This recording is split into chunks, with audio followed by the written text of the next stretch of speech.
Assalamualaikum warahmatullahi wabarakatuh. Kami dari kelompok 2 mata kuliah Etik UMB akan mempresentasikan tentang mahasiswa anti korupsi. Langsung saja kita masuk ke dalam pembahasan yang pertama, yaitu mengenai konsep korupsi. Konsep korupsi yang pertama yaitu menurut kamus, berdasarkan Kamus Besar Bahasa Indonesia, korupsi berarti penyelewengan atau penyalahgunaan terhadap uang negara atau dana negara, di mana uang negara tersebut disalahgunakan untuk kepentingan atau keuntungan pribadi maupun keuntungan orang lain.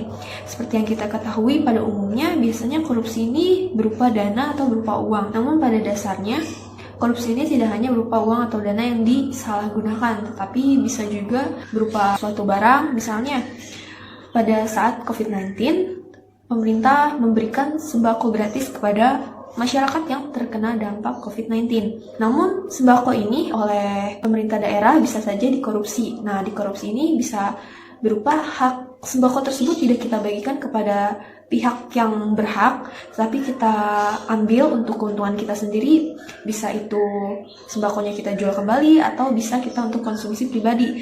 Jadi, intinya korupsi ini menyalahgunakan hak untuk orang lain yang kemudian digunakan untuk kepentingan atau keuntungan diri kita sendiri ataupun suatu pihak tertentu. Kemudian konsep korupsi selanjutnya yaitu menurut hukum.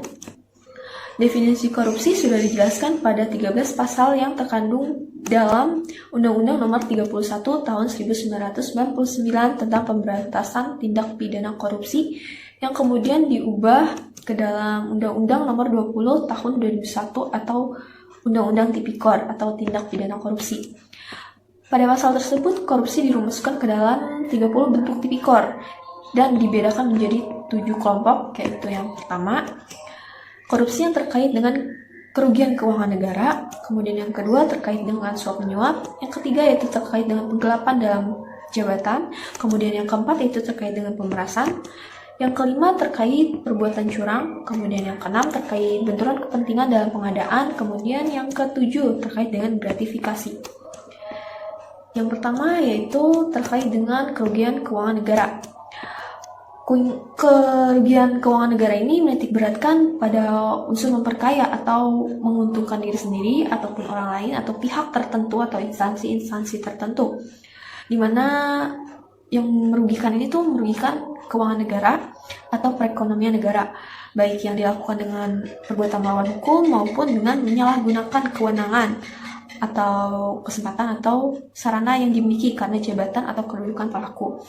Kemudian selanjutnya yang ketiga yaitu penggelapan dalam jabatan.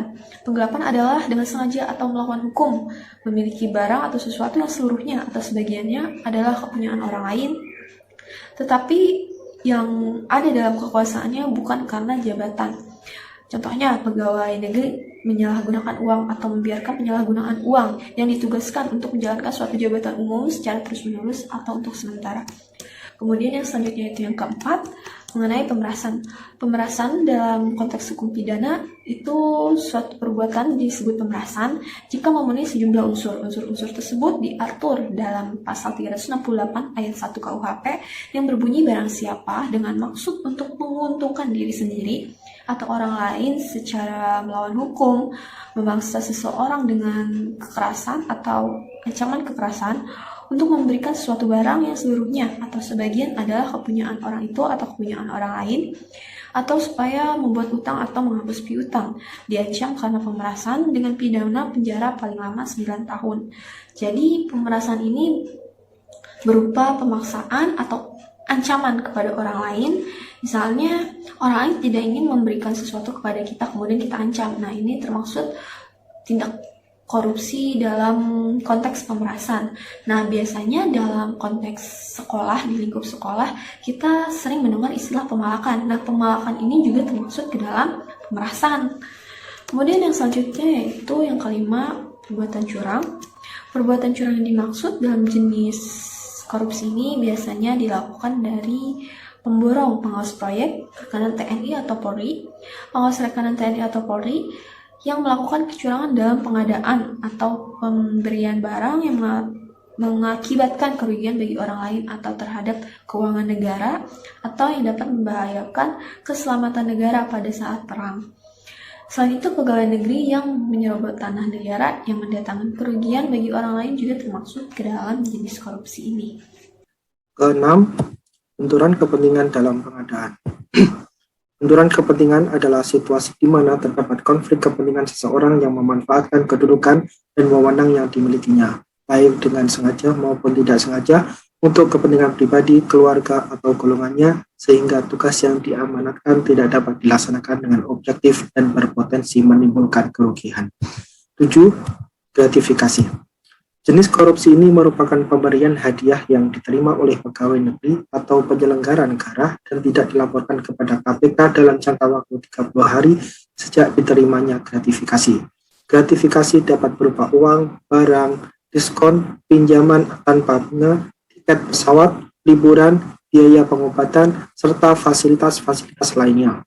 Jenis korupsi ini diatur dalam pasal 12B Undang-Undang PTKP dan pasal 12C Undang-Undang PTPK. Jenis-jenis korupsi. 1. Korupsi transaktif. Korupsi yang menunjukkan adanya kesepakatan timbal balik antara pemberi dan penerima demi keuntungan bersama. Kedua pihak sama-sama aktif dalam menjalankan perbuatan tersebut. Kedua, korupsi ekstraaktif. Korupsi yang menyertakan bentuk-bentuk koersi atau tekanan tertentu di mana pihak pemberi dipaksa untuk menyuap guna mencegah kerugian yang mengancam diri, kepentingan orang-orangnya, atau hal-hal yang dia hargai. Ketiga, korupsi investif.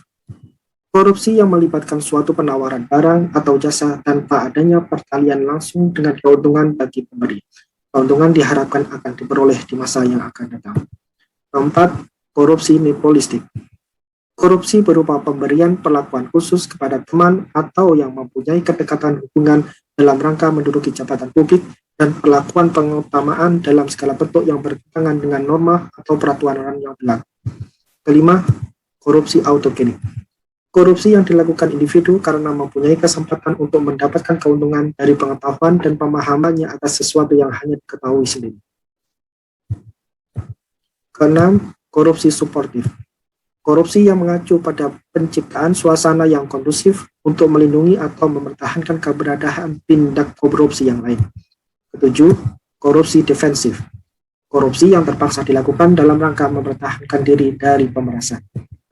Prinsip anti korupsi. Yang pertama adalah akuntabilitas, yaitu kesesuaian antara aturan dengan pelaksanaan kerja. Yang kedua, transparansi, yaitu keterbukaan informasi yang dapat diakses sebagai bentuk kontrol terhadap potensi penyimpangan. Yang ketiga, kewajaran, yaitu penganggaran yang sesuai dengan kebutuhan.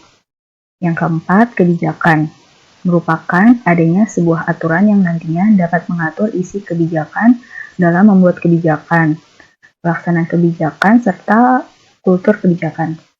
Yang kelima adalah kontrol kebijakan, yaitu upaya agar sebuah kebijakan dapat secara efektif dijalankan dan dapat menjadi alat pengawasan terhadap potensi perilaku koruptif.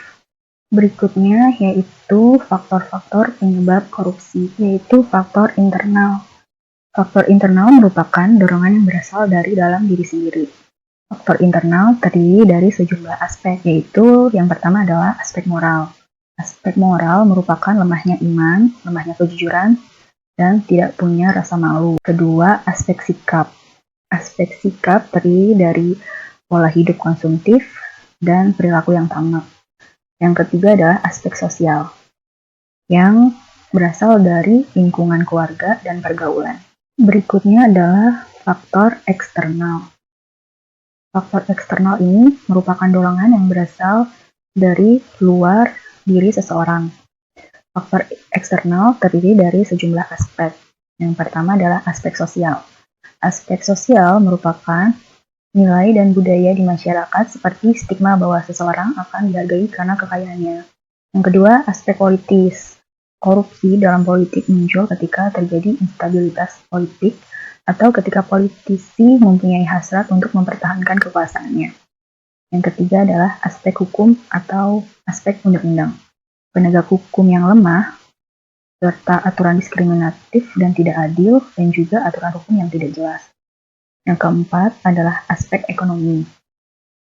ketimpangan penghasilan dan kebutuhan seperti sopir yang mencurangi nota pembelian bensin karena penghasilannya kurang untuk memenuhi kebutuhan sehari-harinya. Maka ia mencoba untuk berperilaku curang agar mendapatkan upah daripada dia mencurangi nota pembeliannya. Berikutnya, dampak masif korupsi yang terdiri dari dampak langsung, yaitu dampak yang langsung terjadi kepada kerugian negara. Yang kedua, yaitu dampak tidak langsung yang terdiri dari dampak ekonomi, dampak terhadap politik dan demokrasi, dampak terhadap pertahanan dan keamanan, dampak terhadap ketahanan budaya dan religiusitas, dampak sosial dan kemiskinan masyarakat, dampak terhadap birokrasi pemerintahan, dampak terhadap penegakan hukum, dan dampak terhadap kerusakan lingkungan. Kemudian, upaya pemberantasan korupsi bisa melalui pendekatan penal yang bersifat represif. Pendekatan penal merupakan strategi penanganan melalui jalur hukum seperti pembentukan lembaga anti korupsi dan instrumen hukum. Kemudian contoh-contoh penal itu yang sering kita ketahui yaitu operasi tangkap tangan atau OTT yang sering dilakukan oleh KPK, lalu dipenjara, lalu didenda, dan penghapusan hak politiknya. Kemudian pendekatan yang non-penal,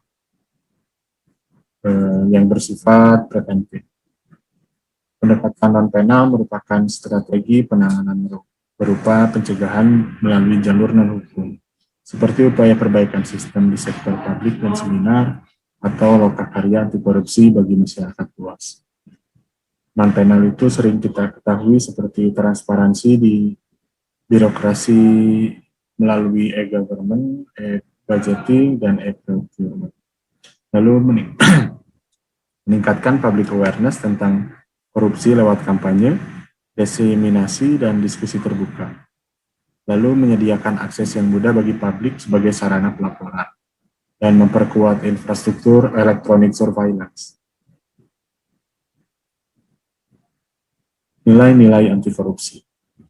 Nilai-nilai anti korupsi yaitu seperti jujur, disiplin, tanggung jawab, kemudian adil, berani, peduli, kerja keras, kesederhanaan, dan mandiri.